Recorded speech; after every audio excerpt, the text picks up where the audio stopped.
And now it's time for the real news with your host, Farron.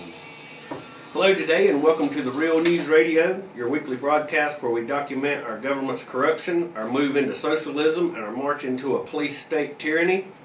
And the news of the week that the controlled puppet press dare not report. Today we don't have a guest, but we have some good news to report on our own. Starting next Saturday we will be on 9 to 11. And also we will be on the Liberty News Radio Network so that other stations across America can carry our broadcast. 2 in Utah have already agreed to. So big news for us. Next week we will be at our new time, 9 a.m. to 11 a.m. And we plan to use this time for more guests, more news, longer interviews, and more calls from you, the listeners. As of now, we have Bob Chapman, the international forecaster, scheduled to be our guest next week. And on the 14th, we have Larry Pratt of Gun Owners of America scheduled to be our guest. So we're excited about the changes, and I want to thank Mark, Billy, the stations, and the listeners, and God for this opportunity to report the truth.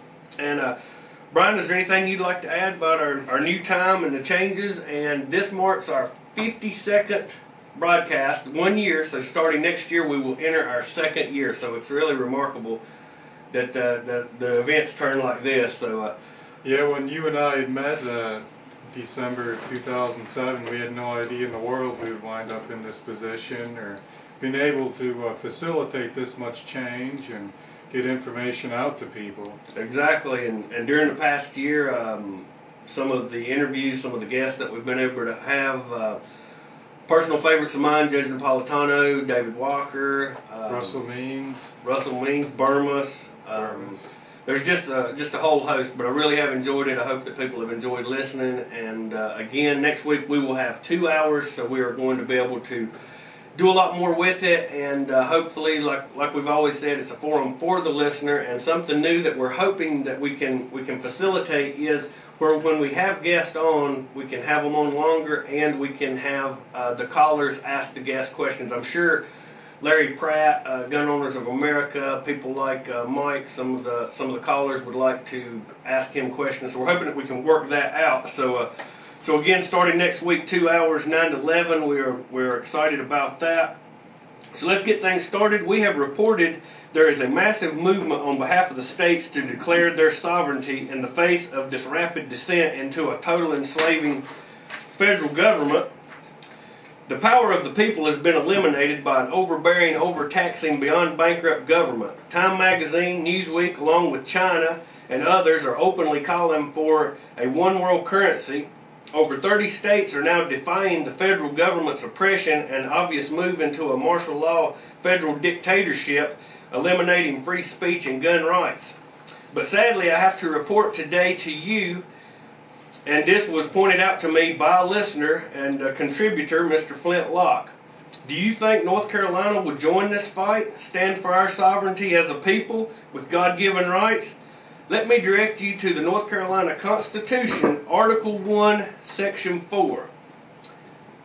Succession prohibited. The state shall ever remain a member of the American Union. The people thereof are part of the American nation.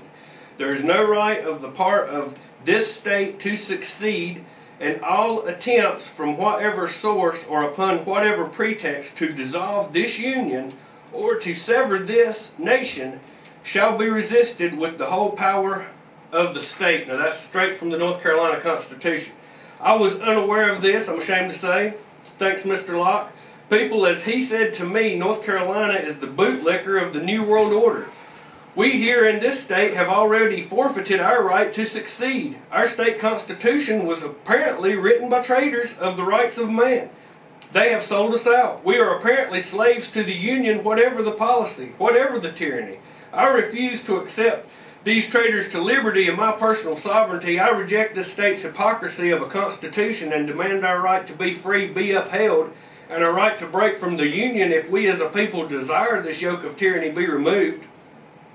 Our RFID driver's license with the North American Union on its back was proof that the government of North Carolina is a liberal, oppressive, jackbooted thug of a government willingly licking the boot of the New World Order. This past week, the traitor of all traitors to Americans, Ben Bernanke, stated The recession may end this year. And Brian, I had already had the same thought you did. Yeah, it has ended, Mr. Bernanke, you scum, you criminal. Yeah, you're leaving the recession to enter a depression of which you are willingly complicit in causing and reaping untold billions for yourself and your elite banking scoundrels. People, do you understand the government is digging us a hole into oblivion? As it was pointed out to me yesterday by a listener, they are no longer selling out our children's future. They are working earnestly to destroy our present right now.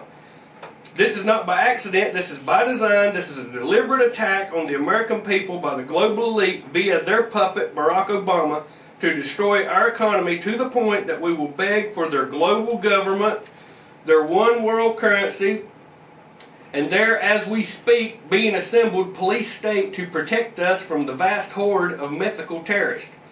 I want to call on the people within the sound of my voice to unite and assemble and protest and resist this tyranny, these traitors to freedom, these usurpers.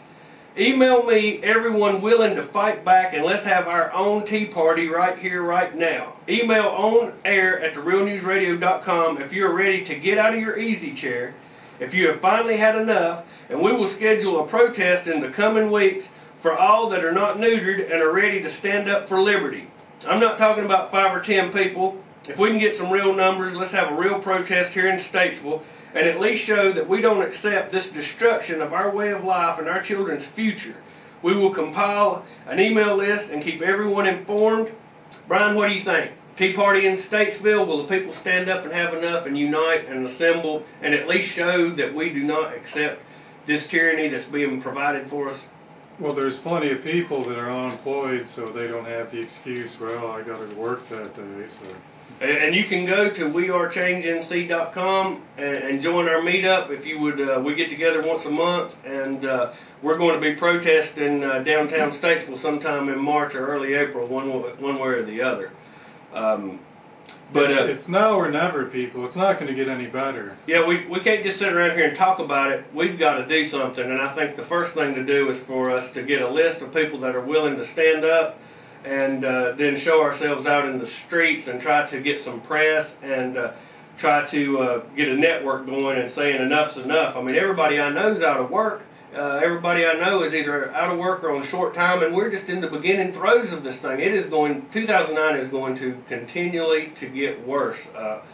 I'm sad to say. And Brian, the GDP came out yesterday. I think you had some comments you wanted to say on that, so go ahead and get us started with our first news segment. Yes, this is Associated Press. The economy shrinks at fastest pace in 26 years. Wow. Washington, the economy contracted at a staggering 6.2% pace at the end of 2008, the worst showing in a quarter century as consumers and businesses ratcheted back spending, plunging the country deeper into recession. The Commerce Department reported Friday showed the economy sinking much faster than the 3.8% annualized drop for the October-December quarter first estimated last month. It was also considerably weaker than the 5.4% annualized decline economists had expected. A much sharper cutback in consumer spending, which accounts for about 2/3 of economic activity, along with a bigger drop in U.S. export sales and reductions in business spending and inventories, all contributed to the largest revision on records dating to 1976. It just continues. I mean, the mounting job losses every day, and like you and I discussed before, most of the job losses in this country are on a very micro level. Businesses such as yourself that have maybe 2 or 3 employees lay someone off, that's never going to make the headlines. All we see is the massive 22,000 Caterpillar, 47,000 at General Motors. We don't see all these micro layoffs. Yeah, which is probably greater than... Absolutely. Exactly. We don't see that in an area like this where you've got a lot of small businesses. I don't know of... Well, there's just a few that I think maybe are embellished.